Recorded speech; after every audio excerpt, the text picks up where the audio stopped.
মহান আল্লাহর কাছে আমার প্রার্থনা, তিনি যেন আমাদের সবাইকে এই গভীর শোক কাটিয়ে ওঠার শক্তি দান করেন।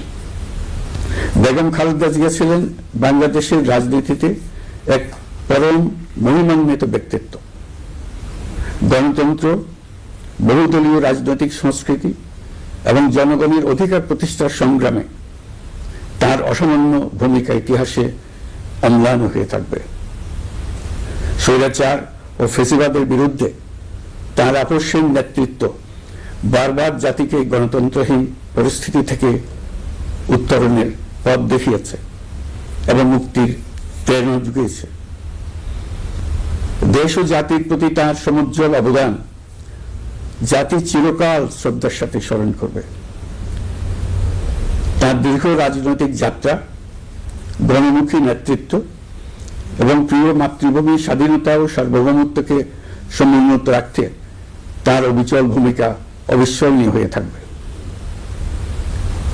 এমন একজন মহান দূরদর্শী ও নিখাদ দেশপ্রেমিক নেত্রীর শূন্যতা পূরণ হবার নয়।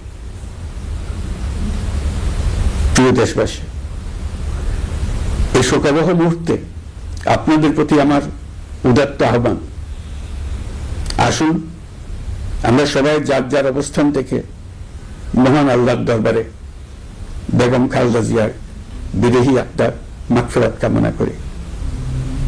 একই সঙ্গে জাতির এই কঠিন সময়ে আমরা যেন ঐক্যবদ্ধ থাকি। শোকের এই সময়ে কেউ যেন অস্থিতিশীলতা বা নাশকতার অপচেষ্টা চালাতে না পারে, সে বিষয়ে আমি সবাইকে সজাগ থাকার আহ্বান জানাচ্ছি।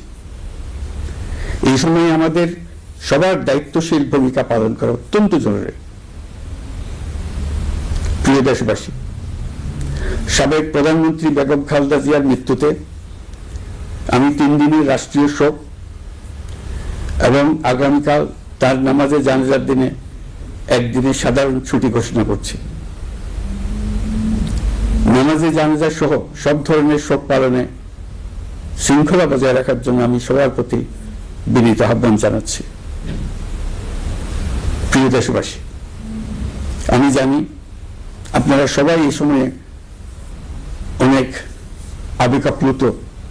আমি আশা করছি শোকের এই সময়ে আপনারা ধৈর্যের পরিচয় দেবেন এবং তার জানাজা সহ সকল আনুষ্ঠানিকতা পালনে সংশ্লিষ্ট সবাইকে সহযোগিতা করবেন। মহান আল্লাহ তাআলা আমাদের সকলকে ধৈর্য, শক্তি ও ঐক্যবদ্ধ থাকার ক্ষমতা দেন। আল্লাহ হাফিজ।